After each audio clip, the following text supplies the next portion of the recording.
Hello everyone. In our video 1 of the impact of British rule, we have covered the topics the administrative system, and in video 2 also we have dealt with the land tax policies and education system. Now lastly we will deal with the constitutional development. Along with the British administration, problem also grew in India. In order to alleviate the problems, alleviate means to remove. In order to alleviate the problems, reformation in administration become important, and this reformation needed to address the demands of Indians. The British attempted to create different rules in the form of laws and tried to implement them. This type of laws helped the evolution of constitution in India. We shall study this attempt in brief. Laws implemented during the rule of East India Company. The first act is Regulating Act 1773. After the implementation of Diwani rights in 1765, the greedy company officials misused this provision and become rich in a corrupt way. Andaman Burke, a member of the British Parliament, criticized the corruption in East India Company. He termed the tax payment received by the British government from the East India Company as a criminal tax. He was forced to criticize in this manner as the government remained silent to the fact of corruption among the company officials. Many officials had become super rich, and many in England feared that these people may upset the very political fabric of England. The Regulating Act was implemented in this background in 1773. Now we will see what are the major features of this act. Before the implementation of the act, there were three presidencies under the British rule. They are Bengal, Madras and Mumbai. All these three were independent administrative units. Under the Regulating Act, the Bengal presidency gained control over other two presidency. Here presidency means office. The governor of Bengal became the governor general of all the three presidencies. The governor general was authorized to direct, exercise control and to supervise over the two presidency. The Mumbai and Madras presidency could not declare war on anyone or enter into peace agreement without the prior approval of the Governor General of Bengal Presidency and the Board of Directors of the company. Only during acute emergency, acute means urgent, they were entitled to act independently. According to this act, Supreme Court was established in Calcutta. In this central court, one Chief Justice and three ordinary judges were there. Like this, as the name of the Regulating Act suggests, the act was aimed at regulating the company affairs and its administration in India. This is all about Regulating Act. Now the next act it is Pitt's India Act. There were many inconsistencies. Here inconsistencies means not some same throughout the place or not same. They are called as inconsistencies. There were many inconsistencies in Regulating Act of 1773. In order to rectify them and also to clearly outline the powers of the East India Company and the British government, Pitt's India Act was implemented. The government of England restricted the power of East India Company. A new institution named Board of Controllers consisted of 6 commissioners was started. The Board of Controllers replaced the Board of Directors. This board had powers to direct and control the issues related to the land taxes, military and civil areas. The Board of Control came into existence in the place of Board of Directors. This act declared that the Indians have attained their paramount means supreme, their paramount power in the name of the British Empire only, but not on their own, and curtail means to curtail the political rights of Indians conclusively. It declared that the area under the possession of East India Company are the integral part of the British Empire. Hence, the government of England is the ultimate ruler of India. Here after Pitt's India Act, now next we will deal with the Charter Acts. Here charter means a document issued by some authority to creating a public or private institution. It is called as charter. Here also two charter acts are there. First we will see the Charter Acts introduction. The main aim of Charter Acts was to renew the license of East India Company. The Charter Acts of 1793, 1813, 1833 and 1853 were implemented to achieve this aim. As and when the charters were implemented once in 20 years, the new rules and regulation found fit by the British government was included in this act. Among these, the Charter Acts of 1813 and 1833 are important for many reasons. Now we will see the Charter Act of 1813. This act licensed the East India Company to stay for another 20 years in India. Before the implementation of this act, a demand to allow any interested person to carry out trade in India was there. This act allowed this demand and authorized all the interested persons to carry out trade in India. With this act, the free trade era started in India. A new era of license was started. The board of directors was vested with the powers to appoint the Governor General and the Commander in Chief. The churches were allowed to enter India officially. The Christian missionaries were directed to enrich the knowledge of Indians and also enhance the moral and spiritual life of Indians. Many Christian missionaries started arriving in India after this act. The expansion of Christianity and English education started taking place.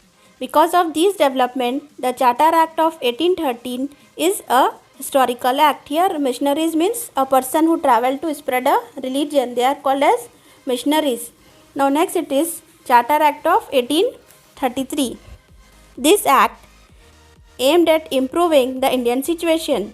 It also licensed East India Company to remain in India for another 20 years. The main aspects of this act are: the Governor General of Bengal was named as the Governor General of India. The Governor General was vested with powers to direct, control and supervising all the trades in India.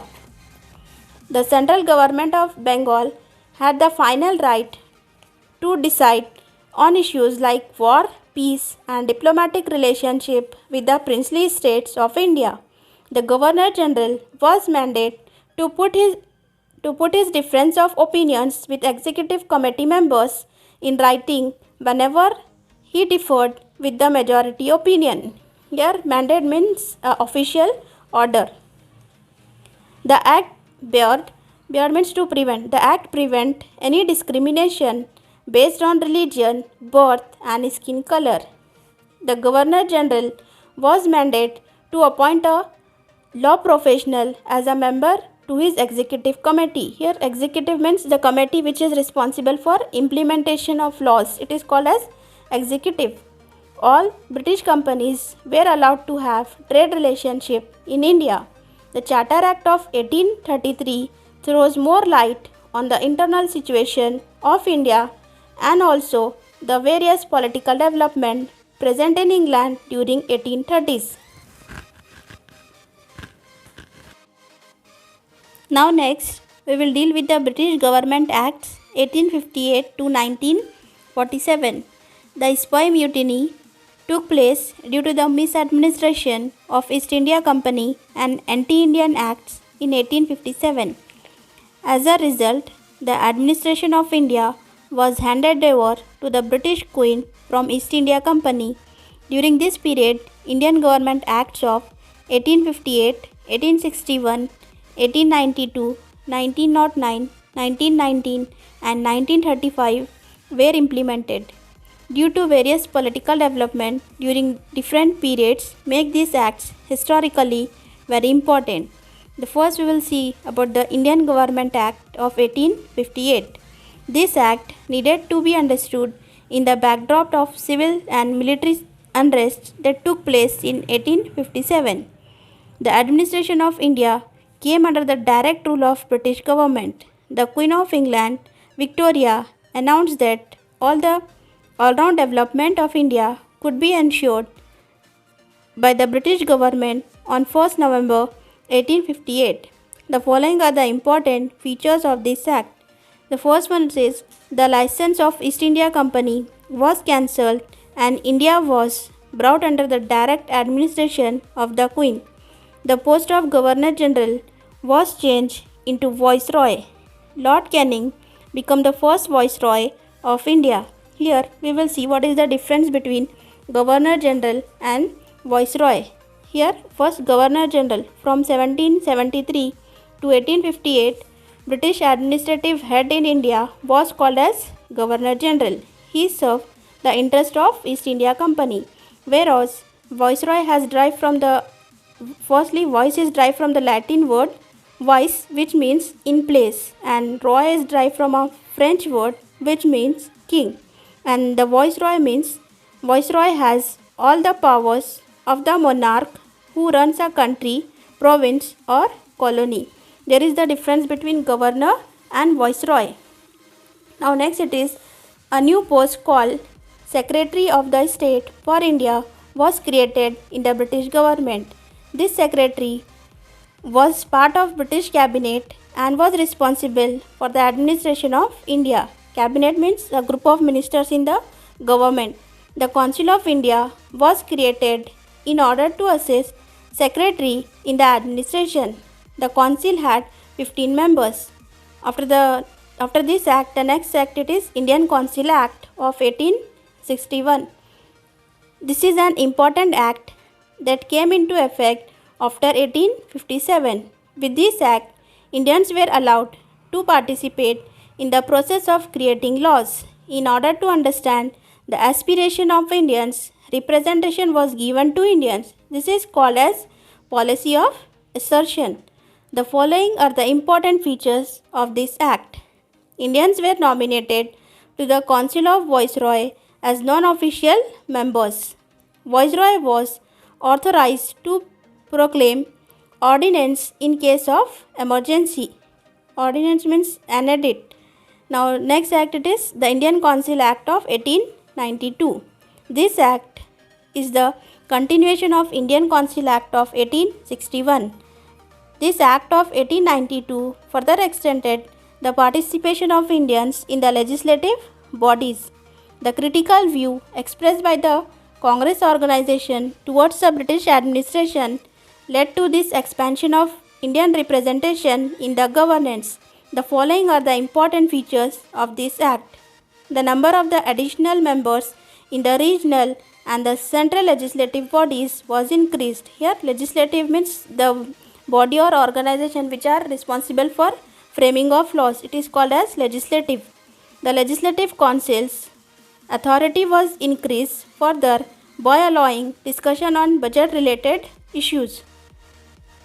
Provision was made to question the government on public issues by serving 6 days notice in advance. Now the next act it is Indian Council Act of 1909. This act is also called as Minto-Morley Reformation Act. During the formulation and implementation of this act, Lord Minto was the Viceroy of India and Lord Morley was the Secretary of State for India. This act was used to divide and rule India. The following are the important features of this act. The total number of Central Legislative Council members are increased. The number of regional council members was also increased.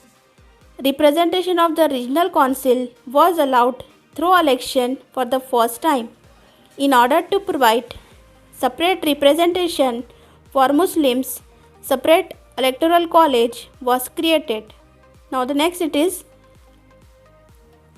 here electoral college means chosen within a state to a particular office. They are called as electoral college. Now next act it is Indian Council Act of 1919.